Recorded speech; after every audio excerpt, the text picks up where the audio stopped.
It is to magnify your job loss above God. It is to magnify your difficulty to get another job above God. It is to magnify the fact that you're not having children fast enough, and you are hungry and thirsty for the babies like Karabo. You are broody. You want to have babies. And if you can't have them, you want to die, or you are living in squalor, you're used to these plush apartments, and now you're living in a shack at the back of your mother's house. It is basically using your life condition to justify or substantiate why you should go. Whereas the Lord has prepared a table for us in the presence of our enemies, and before as we get into heaven, he has also prepared for us a place in our Father's house where there are many mansions.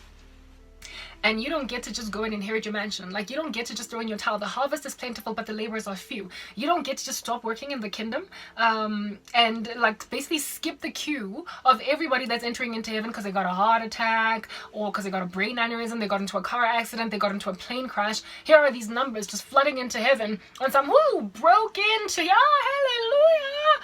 Mutwatengi has been in a plane crash.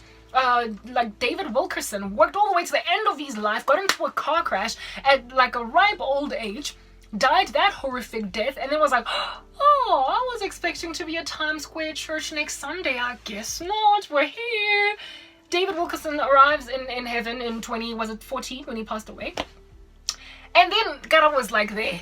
I was like on some, no, David, before you deal with the Father, I want to come. And God still had to go and be like David. Literally give the gospel, evangelize, go and like edify women for Jesus, be the helper suitable of some excellent minister of God. And God was like, no, I got tired, eh? David, I guess I'm like, I'm skipping the queue. Because like God gets it, he sees that I was really just going through it. God gets it. And then the Lord will be like, Martin Luther was martyred. Garabo Peter was hung upside down on a cross. Remember those Christians in the Colosseum that got eaten by lions?